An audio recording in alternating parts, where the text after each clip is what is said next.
I've been a participant in like the house and ball community since I was like 17 years old, so probably for like 12 years now. I'm from the Bronx in New York City. I lived in the Bronx most of my life.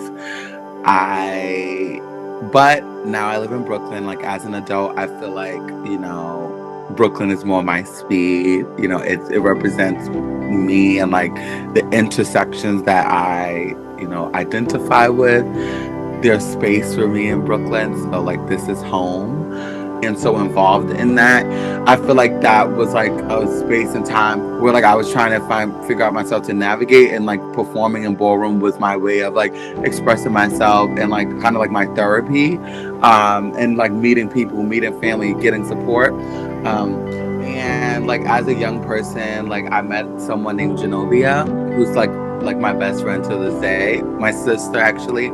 And like her name wasn't Genovia, and then she changed it to Genovia. So I was like, I want to change my name. I don't want to be like, I don't, not that I didn't want to be, but like I wanted to have an alias. So we were coming out in the scene, and like I was watching Gia the movie, and I was like, oh, okay, this is a story I could get jiggy with. I'm Gia. That fits me. I was called Gia before I transitioned. And when I transitioned, I asked Genovia, I was like, I'm changing my name.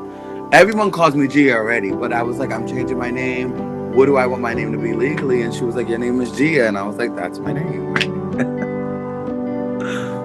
It was like funny because like you always want a unique name, but there was like other Gias. So like I like had to like become like really become outstanding to like really stand the test of time to keep Gia as my name. So I'm solidified as Gia. Like my modeling career is taking off. I would have never thought in a million years like I would be like, oh, like I'm like even tomorrow like I'm going to a shoot, like because it's like something I'm just getting started in like just a few months, but I've done a lot of work. So that's where like the activism comes into place, because people, institutions try to I create like this narrative of how we should live our lives, and we are the only ones who can write our stories. So it is important that like activism is intersected in everything that I do, from, as you mentioned, the modeling, the activism, the public health work, because it is what keeps us living and keeps us walking, and more importantly, keeps us visible.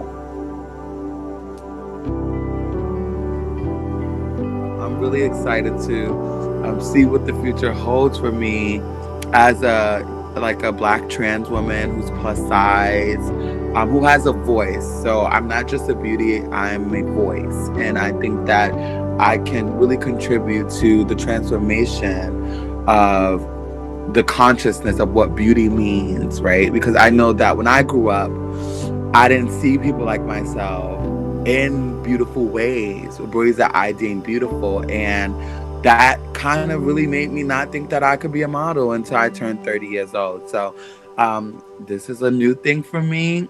The sky is the limit. Actually, the universe is the limit. We go to infinity and beyond.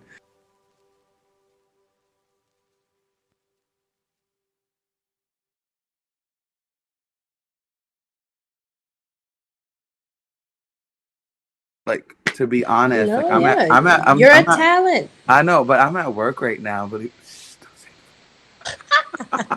Oh my gosh, but I'm the boss. amazing. I'm the boss, so I can Uh-huh. do this. I don't have to Exactly. work Yes. 2 extra hours later.